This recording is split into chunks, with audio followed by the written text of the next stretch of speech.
This is Brett Lindenberg from Food Empire Pro. Today we're going to be speaking with Todd McFarlane from thejuiceconsultant.com about whether or not you should start a juice or smoothie bar within the next year. Now, Andrew's got a ton of experience not only operating multiple juice bars that he has sold himself in Hollywood, but he's also operated a successful juice truck, so he's going to tell us about the differences in startup costs and operations between the juice bar and the juice truck. We're going to be diving into costs for startup, equipment that you'll need to get started, and how to position your juice business as a leader in the particular market that you happen to be in. So let's launch the intro and dive straight into today's interview.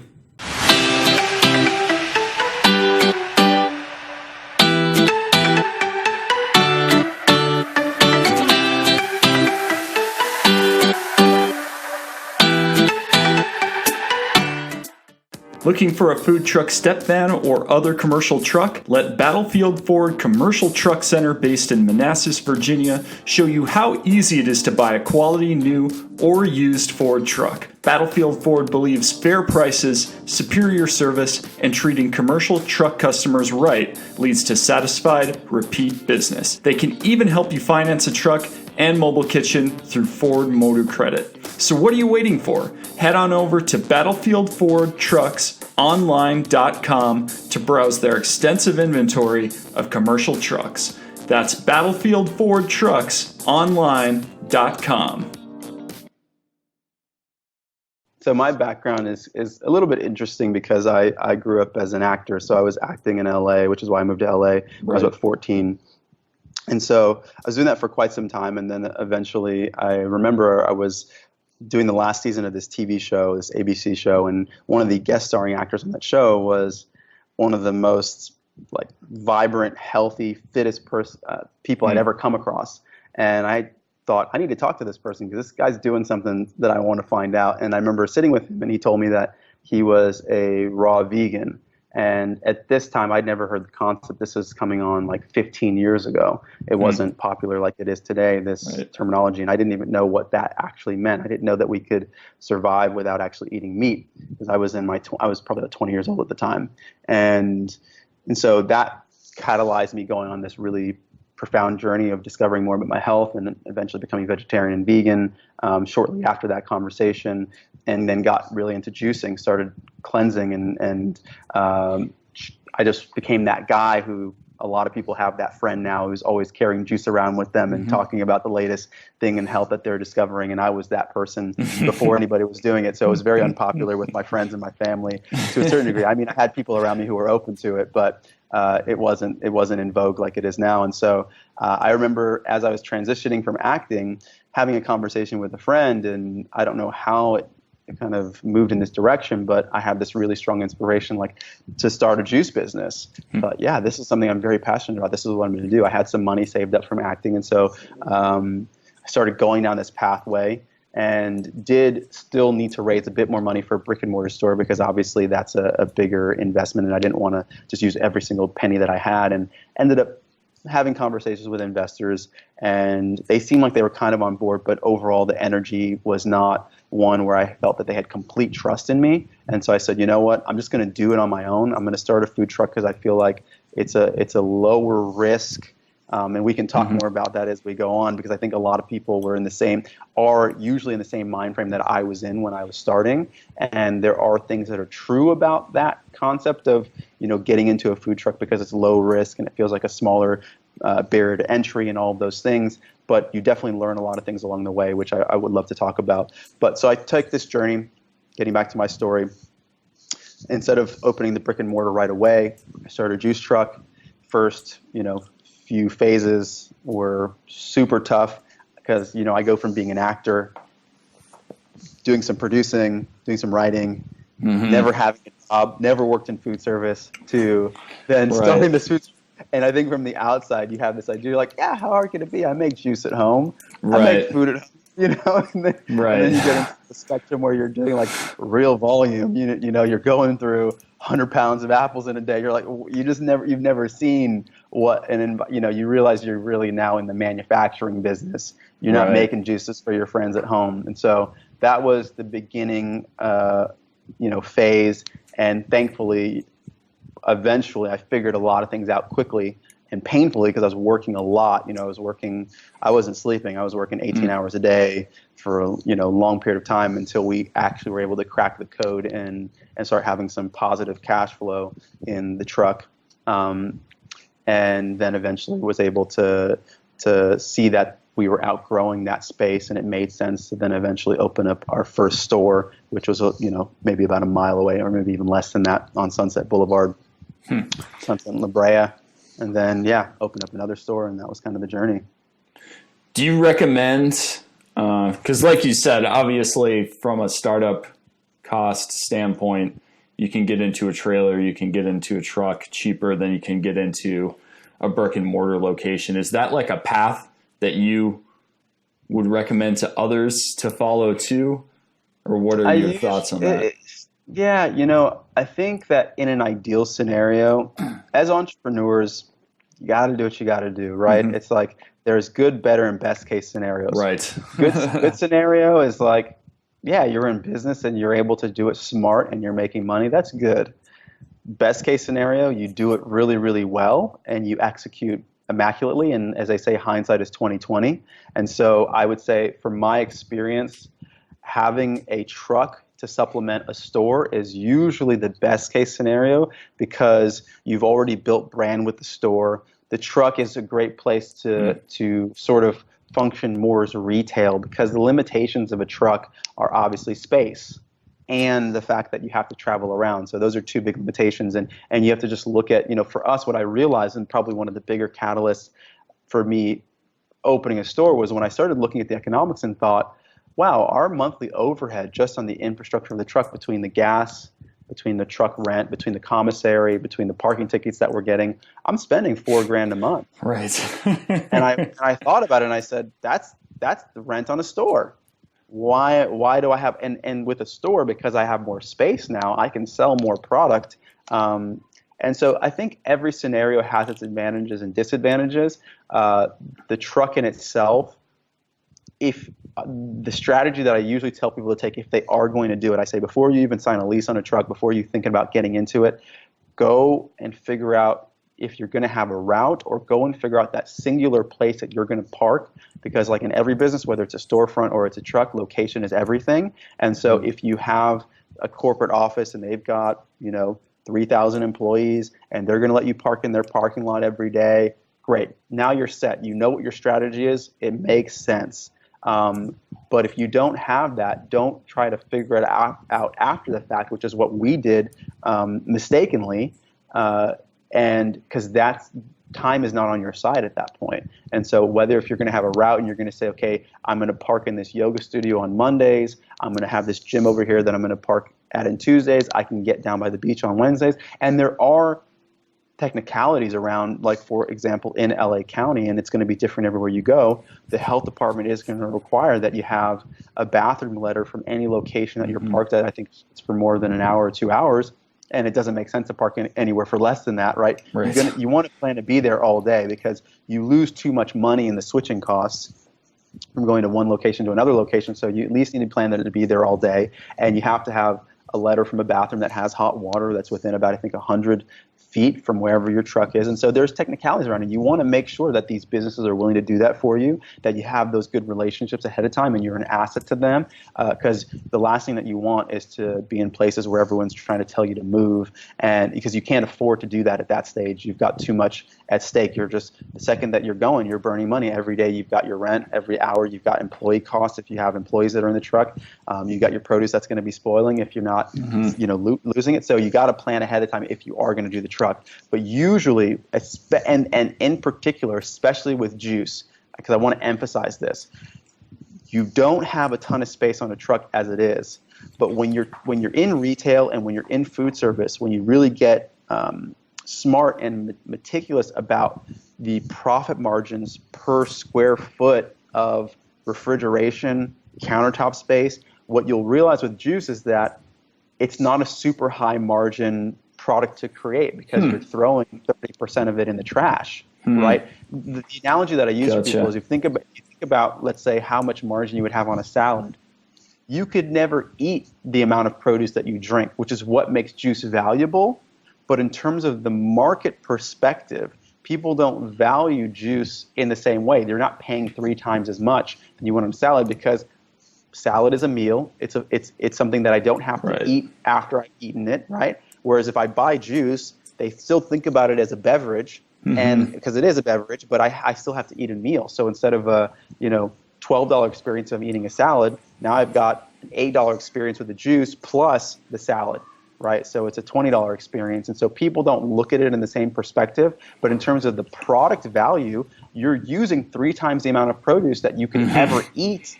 And so going back to how that relates to the space in your truck is you're not getting the same profit per square foot of refrigeration space, which in a truck is very, very, very limited. So what you'll find is that smoothies, acai bowls, salads, those are the things that you're really going to make money on as it relates to your, and this goes for the store as well, as you have limited refrigeration space. So you got to be really, really sensitive about how you put your menu together when you're developing a truck, because space is such an issue. So you have to be that much more intelligent with how you put everything together.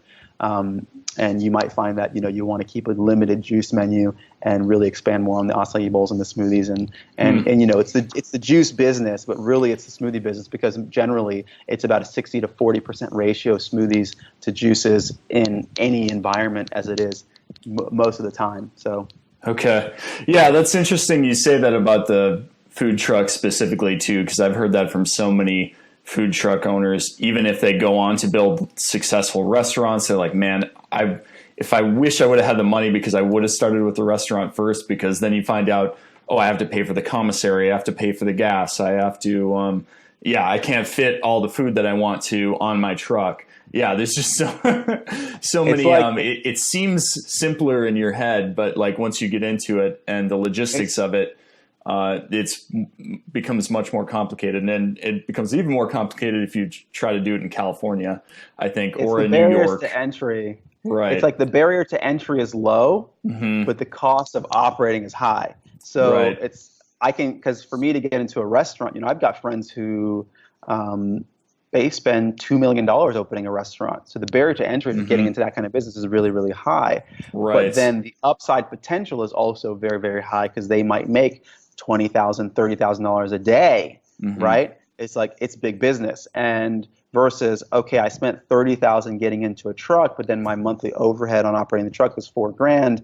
And so, it's the same thing with equipment. We always have these conversations with our clients around, what kind of equipment they should buy. And they think, okay, am I going to cold press? Yeah, cold pressing might cost you $15,000 to start, up to $30,000. That's not a cheap piece of equipment for a juicer, but it's going to save you on your labor if you're doing enough volume, and it's also going to save you on your product costs. So at the end of the year, you save money, but you spent more money up front. And so people, as they say, cheap is expensive, it can be. So you got to look at what the long-term value is versus the short-term, and then also how much access to capital you actually have, because sometimes you just got to build momentum in your business to keep moving forward to eventually get to that place where you can attract investors. Because another misconception that I want to share with people, and I'm always talking about this on on our YouTube channel and podcasts and all that, is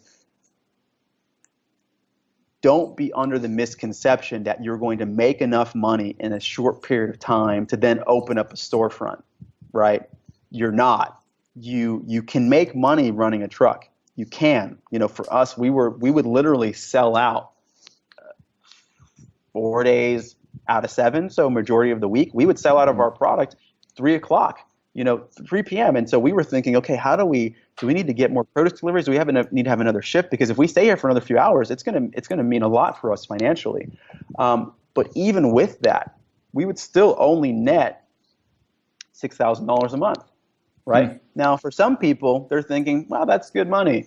If you're an individual and you're running a business, great. But if you have a business partnership, okay, then you break that in half. Now each person's making $3,000.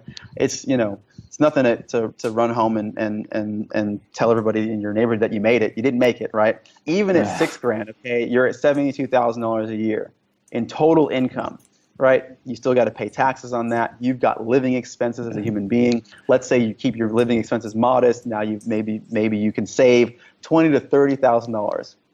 right? Yeah. At 20 and 30 grand a year, if you're going to open up a store you're 10 years away from opening up a business that's either $200,000 or $300,000. This is why part of the people who get into this, we're innocent for our own good, right? But it's our gift and our curse. The innocence gets you to the place where you're at least going to take action, because if you're overly skeptical, you won't do anything. But you have to not be under the misconception to think that you're going to get rich after running this kind of business for a year or 2 years to then save up and open a store. 95% of businesses are all investment capital. And so running a truck, if it's your first phase, is a great way to attract investors, because you have somewhat proof of concept, proof of brand, how excited are people, good, you're building your audience. It's great. Then get the money that you need, raise that $150,000, $250,000, and go and open your storefront. And then really do it the right way, where you can, I shouldn't say the right way, do it in a way that you can actually scale. So in a year with a storefront, you can make that kind of money. You can make a few $100,000, 200, 300 for it, depending on how well your business is doing. You can make some serious capital. So it's a different realm. So you mentioned starting out with this business. A lot of people have like what they're imagining operating their smoothie business or a juice business or whatever you want to call it in their head. Like what is the actual kind of, just lay out what like an average day for you being an operator was like. Yep. Great. And also too, before I answer that, it's funny. It's like, I had a friend who came to me and he was thinking about opening up a truck. It was a different kind of concept. I think it was like a hot wings truck or something. And he said, he's like, everybody's telling me not they're saying not to do it. They're just kind of warning me and saying that it's going to be pretty difficult. Right. And I remember having the same conversations, because anybody who's smart, the reason that if you have an audience that's listening to this channel is they want to get a real perspective of what this is like, because it's you're going to invest money and time and real passion and energy into this. And so you got to have a real perspective on it. And I remember him, after he went and did it, and I told him, I gave him some strategies. I don't know if he really listened to all of them. He came back to me and said, Andrew, this was the hardest thing I've ever done in my life. And he's like, I've done a lot of hard things. This was the most challenging thing. And he said, in the beginning, I thought people were just trying to discourage me because they didn't want more competition on the road. I thought that they were just trying to tell me don't do it because they didn't want another food truck out there. And he said, lo and behold, what they were saying was true, is it's not easy if you don't know what you're doing. And so I always tell people I had to make up with sheer passion. My lack of intelligence forced me to work hard, right? Because and I think it goes for everything in life. There's always smarter ways to do things. And if you work smart, things are just easier. So giving you now, back to your question, a picture of what my day actually looked like, it looked like this because of, the fact that I just wasn't as smart up front, and I would do things differently now. And we can talk about that as well.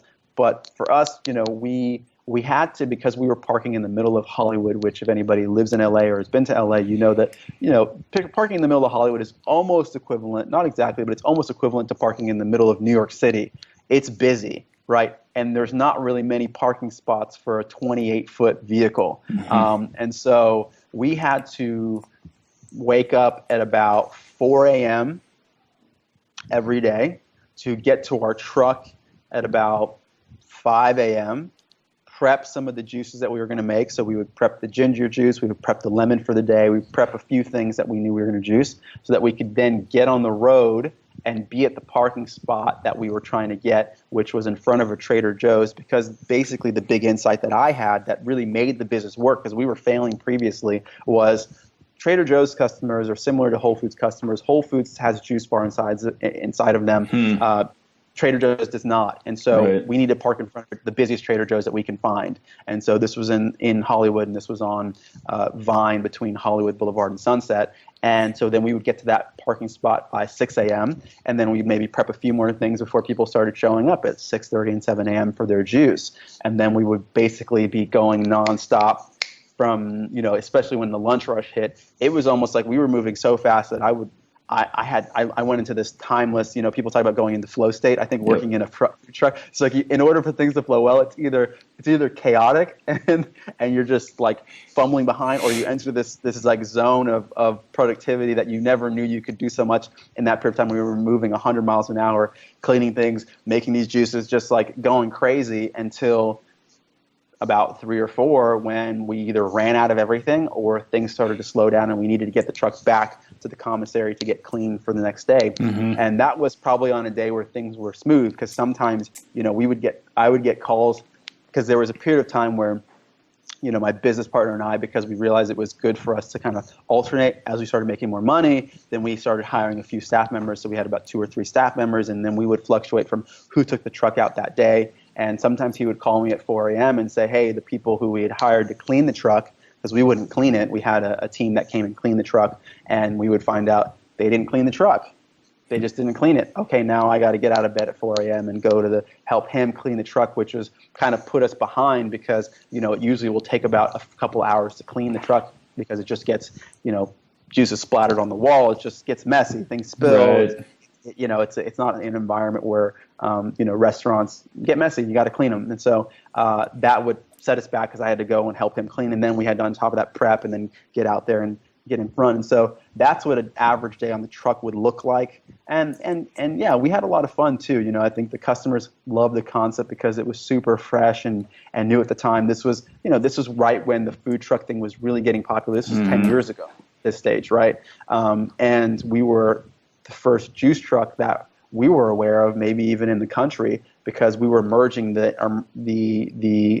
sort of popularity of juice coming on the scene and the food truck thing. So it was a great hybrid concept. I think from just a marketing and branding standpoint, it was really awesome. And we had the flip iPad. We were doing that before that was, 10 years ago, that was just starting to get popular too, where people were always so excited about the fact that we had some like touchscreen thing that they could order on, and it was really so fun. funny. We were doing the shop. Yeah. And so it was a lot of fun. We were just having really a lot of fun building community and having those regular customers, because we were in a consistent place, which I think is also something about a truck that you really want to leverage, right? Like food service is about relationships. It's about community building. And if you're too transient with the locations that you're in, then you don't get the benefit of really having regular clientele. And when people can come to your business more regularly, they build trust and they just start investing more money, because they have that thing that they really, really love, and then they're inviting their friends, or they're doing that and they're adding on to it because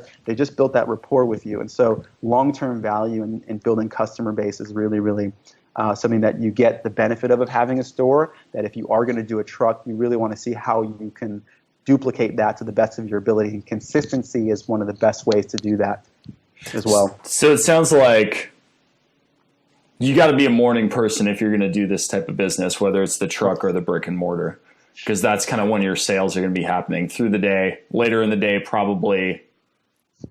I mean, it's probably a business that you close down earlier, I assume. Yeah, food service businesses as a whole. I mean, if you're going to function as the operator, right, because there's so many ways to position yourself within any business, right? And how you position yourself in a restaurant is going to be a byproduct of how much financial resources you have and then who else you have on your team. And so it makes sense in the early phase, if you don't have a ton of money, to really be there all the time to see how everything functions, because what I say is you can't manage what you don't understand.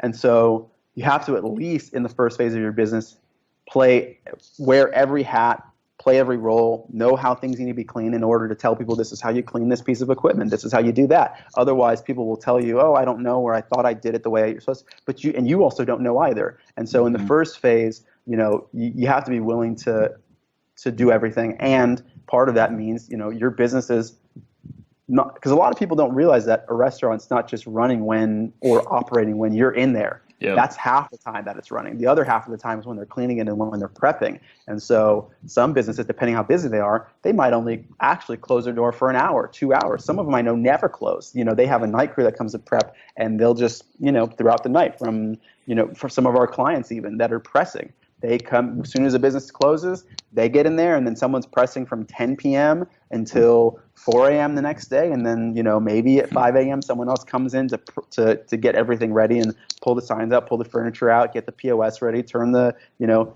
music on. There's all kinds of stuff that needs to happen before the customers show up, and that can be an hour or 2 hours before the customers come. And yeah, you have to be willing to, at least in the first phase, if you don't have the money, because it's a different scenario. We do have clients who've got they've got a lot of capital, and they have their other businesses, or they've got their jobs that they want to keep, and they say, hey, hire a GM for me, and that GM is going to do that work. But it's going to be somebody. It's going to be a team of people. People have to be there. So if it's not you, you're going to invest in having someone else do it. And that's a longer term strategy as well, because you're going to be investing more money up front. But if the opportunity is there, then it makes sense. If the financial backside and what you're going to make it has a high potential, then no problem, do it. Yeah. So I know this is one of those it depends type of questions, but I'm going to ask it anyways, because I guarantee this is probably one of the top 1, 2, or 3 questions that you get asked. But how much ballpark do you estimate it to cost to start either like a food trailer or a brick and mortar? Yep. And I'm going to start with the "it depends" answer, just to give that. Hey, you have to. I mean, it's true. Yeah. Because that question is kind of like asking how much does it cost to buy a house? Because it's the same thing, really. When you're building out a restaurant and you're building out a juice bar, right? You're building a house inside of. You're not even building a house. You're building a house with a manufacturing plant inside of 4 square walls usually, and so. I want to give more detail on the major factors that it depends on, right? What are the terms that you negotiate with the leaseholder if you are doing a storefront? Because you can get rebates back on your build out that'll save you a lot of money. What's the condition of the space? Are you starting a space that used to be an ice cream shop, used to be a deli, used to be something that there's already existing infrastructure that's going to save you a lot of money? And then, where are you located and how big is the space? Because obviously real estate values in the surrounding area are going to dictate cost of living, and therefore the cost of even building the space out for the contractors, because people in bigger cities charge more money. And then if your space is larger, 1,000 square feet versus 500 square feet, now you're talking about twice the tile, twice the paint, twice the everything that has to go in it, twice the labor. And so those are the really big factors that it depends on. So with that being said, looking at ballpark numbers for a truck, we invested about $30,000 to $40,000, I want to say, getting the truck off the ground. This is with the wrap. This is with the equipment. Once again, some trucks might come in different conditions, and this is assuming that you're renting your truck. This is not a price if you're buying your truck. If you're buying your truck, you're in a whole. Buying a truck is like building out a store. It's going to be upwards of, it could be $100,000, it could be $150,000, depends on the condition of the truck once again. And I don't normally recommend that people do that because it's a big investment, and you should probably consider testing out whether or not that's a business model you really want to be in for long term before you decide to invest in buying a brand new or a used truck. So that's it for the truck. For the store, most of our clients are investing anywhere between 150, give or take, right, depending on those aspects that I spoke about before, to 250,000 getting everything off the ground. Depends on if they're cold pressing, everything else. We've had clients invest more than that, but those are usually the anomalies. We just had a client that invested, I think, upwards of $400,000 opening a store. I think that from my perspective, it's a bit much. There's probably other things that you can do to save on that money, but it depends on the finishes, what kind of floors are you using, what kind of, how much are you spending on your branding? Because there's ways, because I think a lot of times too, when people are really, really looking to save money, they cut corners in areas that I don't think they really realize can be hugely detrimental to their business. And the two areas I think people overlook, or that I observe they overlook, are the branding and the marketing. People don't really understand the value of brand, because these are, if you really think about it too, these two elements of a business are the kind of intangibles, right? They're kind of esoteric in the sense that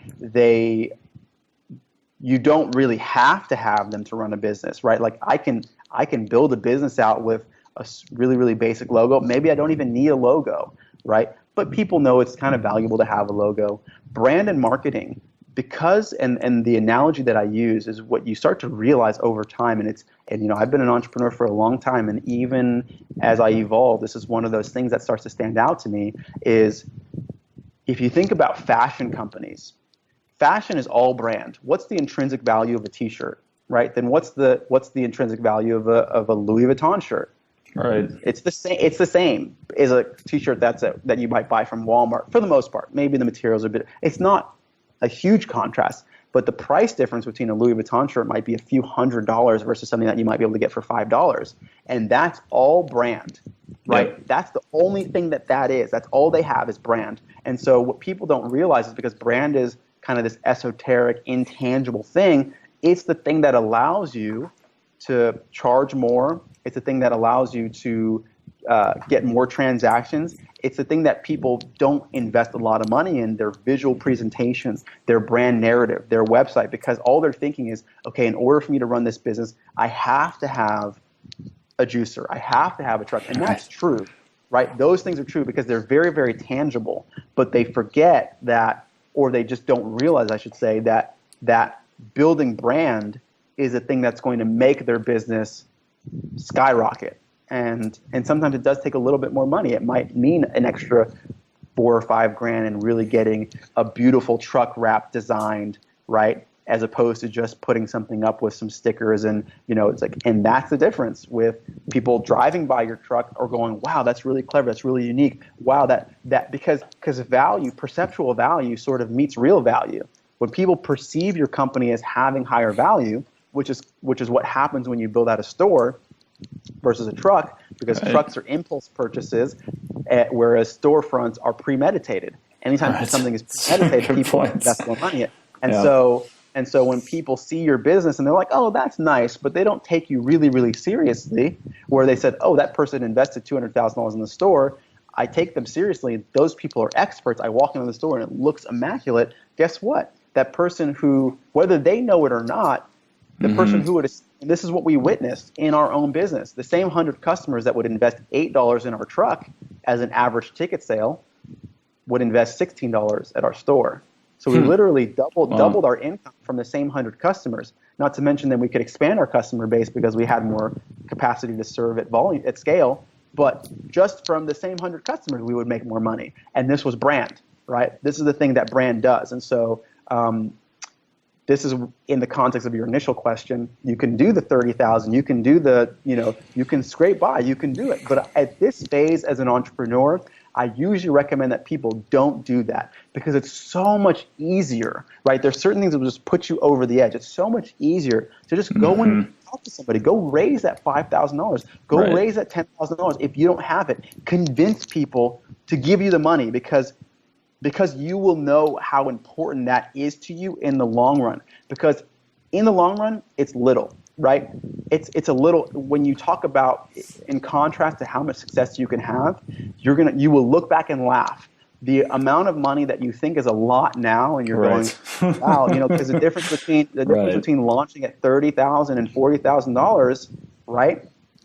That's the 20%, almost a 30% increase, right? That's 33% more than you were going to invest in your total budget. So it feels like a lot, but in the spectrum of how much money you can actually make, you'll look back at it and think, what difference? 30,000, 40,000, 50,000, 60,000, doesn't matter. It's not that big of a deal when you see the kind of success that you can have if you do it right. So the most important thing is to do it right. That's what I always tell people. Don't ask me the question how little I can get into this business for. That's the wrong question. Right. The question is, how much is it going to cost me, or how much do I need to invest in order to be successful, to do it right?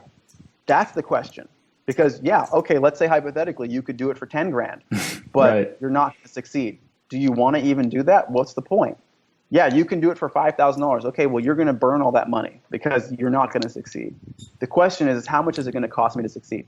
Based on that, because it's the opportunity, right? You need to always contrast things to the opportunity. Because if I told you you're going to make $1 million a year, but you got to spend $400,000, you would do it. Right. Or I can tell you, you can spend $30,000, but you're only going to make $20,000 in the year. What would you do? What would be your choice? Because this is literally what we're talking about. That's the circumstance. That's the circumstance a lot of times. It's not just, people look at expenses in isolation, and that's not the way as an entrepreneur that you should be looking at expenditures, right? Everything is only cheap or expensive as the amount of money that it's going to make you. Right. That's what you're looking at. That's a really great way to put it. And I tell you too, we're doing a series right now on starting coffee shops with a different entrepreneur. He's done 8 or 9 locations now, and they're growing in the Seattle area. And his first thing too, like he's like, the biggest thing you got to focus on right away is figuring out what your brand is, and your mission statement, basically. Like, because there's like a billion, there's an unlimited amount of places to get coffee, right? And I feel that's getting to be a little bit that way in juice too. Like, there's a lot of different juice options, smoothie options popping up. And it's really the brand that is going to make you or break you, period. Yeah. And it's really important, I feel like, as people who are mature entrepreneurs, advisors, mentors, we really got to emphasize this, because we talk about it all the time. Everybody's heard it. And I know I heard it. And you just kind of like, yeah. Okay. You don't, Right. you don't really get it because you don't understand the depth of the psychology of your customer who are investing money in you. You got to get into that framework, and people as potential business owners have to put themselves in their customer's shoes and think about, what are the companies that they interface with when they're making a buying decision? Why do they go with one business over another? Usually they might go on Yelp and they might see the reviews, or they might check out a website and they go, yeah, I don't like this person's website. I just don't trust them. I don't know. It's a feeling. It's a gut feeling that I'm having. It's not a logical thing. Yeah. You can't explain it, right? So there's all these things that we do as consumers, because entrepreneurs are also consumers. But when we step into the space and we put on the entrepreneurial hat, sometimes we forget and we don't realize how important it is. And so as mature entrepreneurs, as mentors, advisors, we really, really have to emphasize how important it is to have a unique brand position. And you almost want to get to the point where people aren't even putting you in the same category, right? You don't want to, if you're like starting in juice, you almost want to if you really get good at it, you almost want to become something else, where people are like, it's not a juice bar. They're just telling, they're not a juice bar. They sell juice, but they're really this kind of business. And that's the thing that you have to create, so that you live in a dimension of your own and you're no longer competing. You start to become a monopoly within this certain specific category, that when somebody has a need that you've solved a problem for, they can only think of you, right? Then you're not competing. And that's where you really want to get long-term, short and long-term. And there's a book I would recommend to the audience and anybody who's listening right now. It's a book called Purple Cow by a gentleman named Seth Godin. It's a really good book about branding. The title says it really what it's about. You want to create a purple cow, because you don't want to be a business that people can just put in a category, oh yeah, it's like this, it's like that. And a lot of times also entrepreneurs, because they're scared, this is the other aspect of branding. When you're a first-time business owner, you kind of get scared because you're so afraid to fail. You don't want to fail in a big way, right? You kind of want to do like, okay, I know that this works, and you recreate things that you've already seen before. And guess what? You don't stand out. Nobody cares about you, and nobody's telling their friends that there's this thing that's really, really amazing. And so, because you're scared to fail is the reason that you do fail.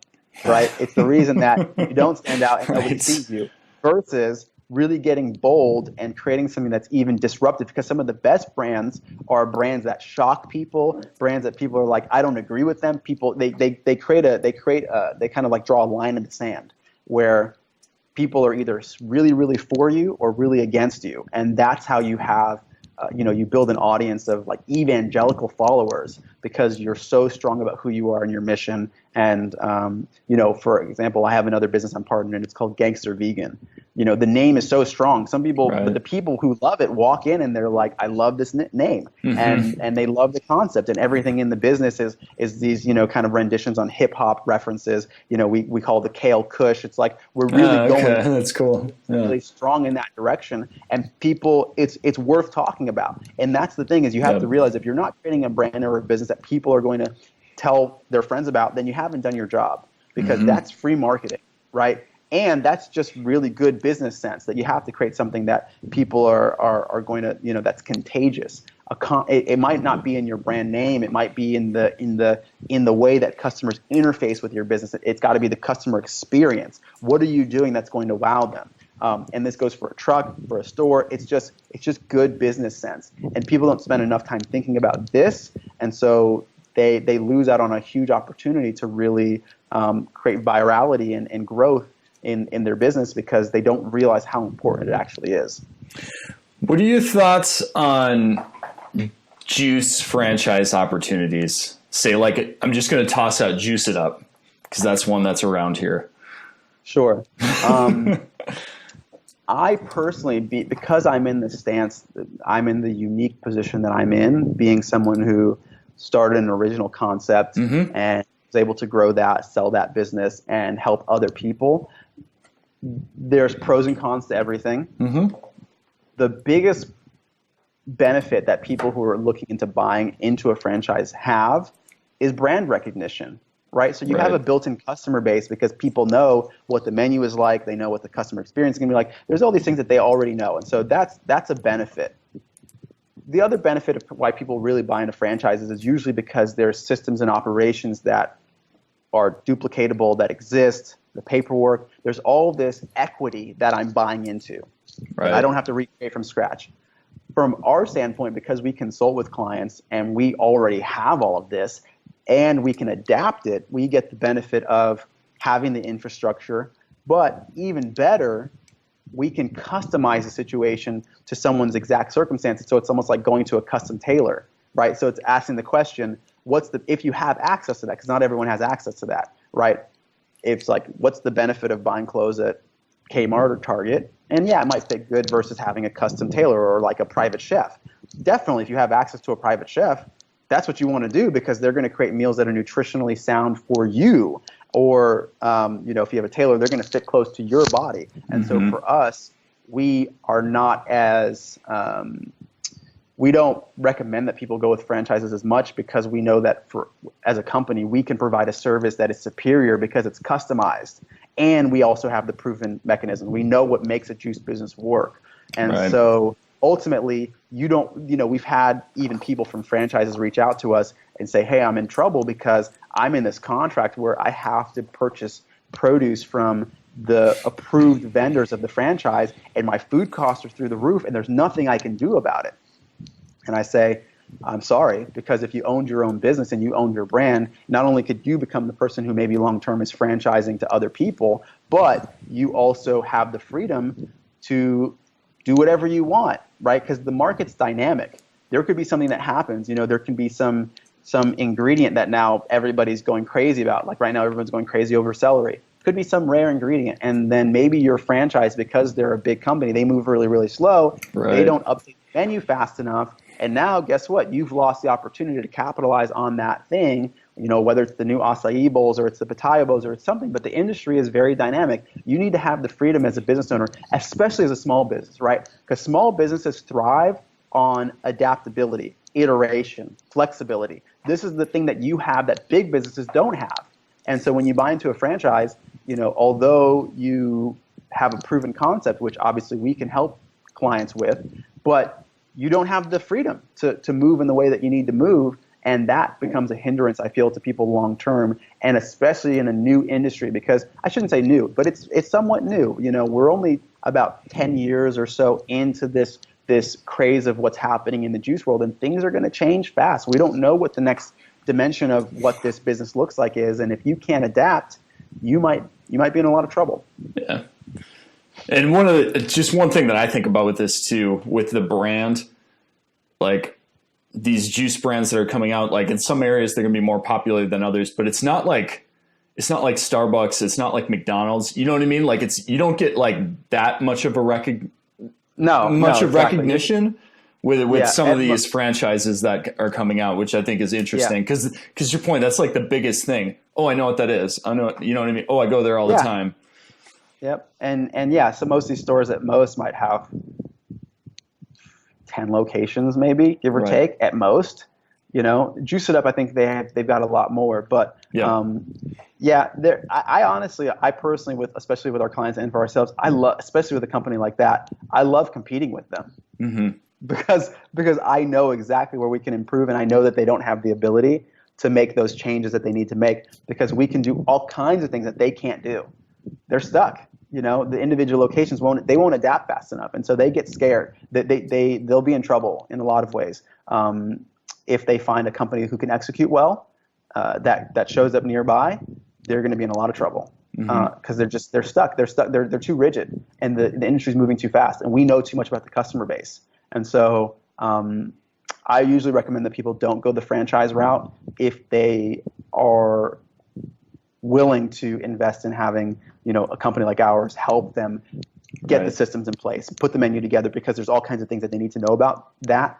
And then the last thing too is even just the long-term expenditure. When you have a franchise, you're going to be investing anywhere from 44% to 10% between the marketing fund and, at the end of the year, if you made $1 million, you're talking about between $40,000 and $100,000 of money that just gets burnt like that. And so, yeah, you got to consider that as well. Sort of a softball question for you here, but what's knock it out of the park. Boom. What's the basic type of equipment that you need to start this kind of business? Yeah, I'm just moving quickly, so no apologize. I need to plug my computer in before it dies. So yeah, basic equipment that someone's going to need. The question and the real big one is, are they going to cold press or are they going to make juices to order in a centrifugal juicer, right? So if they are going to cold press, then obviously they're going to be investing more money. That's going to have different implications on their production. And so, that needs to be considered. Obviously, they're going to need blenders. The way that we reverse engineer it is we look at the menu and we say, how does this ingredient need to be produced? So if it's, let's say, oranges, for example, a couple ways that you can produce oranges. You can use an automated citrus press if you're going to do a high volume of oranges, or you can use a manual press, right? Which is, the classic ones that people have seen on the counter that they just put the, half the orange in there and they press it. So looking at every single ingredient on the menu, you're going to ask, how does this thing need to be pressed? But also, how does this thing need to be stored? What are all the other collateral that comes with it? So you kind of walk yourself through that scenario. That's the thinking process. And then to get even more granular, because this is a good question in the sense that people need to think more specifically about what size of equipment do I need? Because I can just tell you, you need a refrigerator and you need a freezer. Right? Everybody knows that, but the question is, how big of a refrigerator do I need? How much? So you got to do your inventory and think, okay, well, if I buy this item, let's say it's celery. Celery comes in a 40-pound case usually. It's this big. Okay, this is how much space I need for that singular ingredient. Here's how much space is in a regular refrigerator. Everything comes from the menu. So you can reverse engineer the kinds of equipment that you need from that and how big and how much equipment you need from that as well. So yeah, basically people are going to need blenders. What kind of blenders? Usually the industry standard is either going to be a Vitamix or Blendtec. We've used both. We like both. I think these days I'd probably be a little bit more preferable to Vitamix because they're kind of a bit more heavy duty.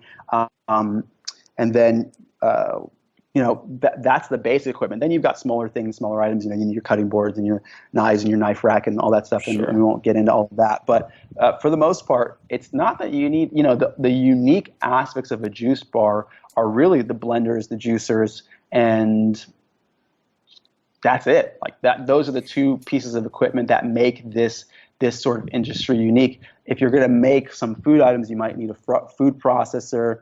You might need an emulsifier if you're going to be pressing juice and you don't have one that has a grinder attached to it. So there's all kinds of other nuances. And the bigger questions really come down to what models that you're going to use. And people might ask me the question all the time. People are asking me, and this is something that, people are always searching on the internet, what's the best juicer, right? And the answer, or what's the best blender? And the answer that I always have is there is no best juicer. There is no best blender. It's always about what works for you, because it's kind of like asking what's the best car. And it's like, well, are you a family and do you need a minivan, or are you a sports car driver and do you need a Ferrari, right? The question is, what do you need? And so some people are in situations where they're going to do really, really high volume. Well, in that case, you probably need a bigger press.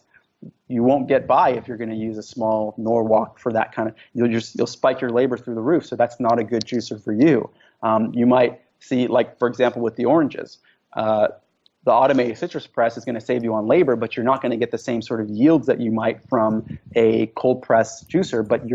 So you kind of have give and take, and you have to see the threshold that you're in, because at different scales of business, and this goes for every single company, you have to function differently. The kinds of equipment that you need are different, right? When you're in manufacturing at a low scale, you can be a little bit more analog, and it actually makes sense because you're a little bit more agile. When you start to get to higher scale, you got to invest more of that money. You got to get the higher production equipment because it just doesn't make sense anymore financially for you to be investing the labor dollars in doing things in an analog sense. And so you always got to look at the volume and start doing the math and kind of figure out the give and take.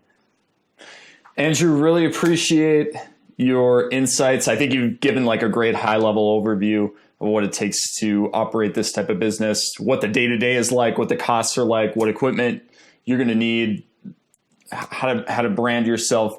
Where can folks go to learn more about you if they want to dive deeper into this subject? Because I know you can go way deeper than we've been able to discuss on this call. We've got hours and hours, tens of hours of content on YouTube. So you can search Start a Juice Bar on YouTube. You could even go to our website where we link all these things as well, startajuicebar.com. We're on Instagram at Start a Juice Bar. We've got our own podcast, the Juice Bar Experts podcast on iTunes. We're all over the place. Tons of content online. So anybody who's interested in searching these things, I'd be surprised if you didn't find us. Yeah. You guys are everywhere for the Juice Bar searches, which is awesome. Thanks, man.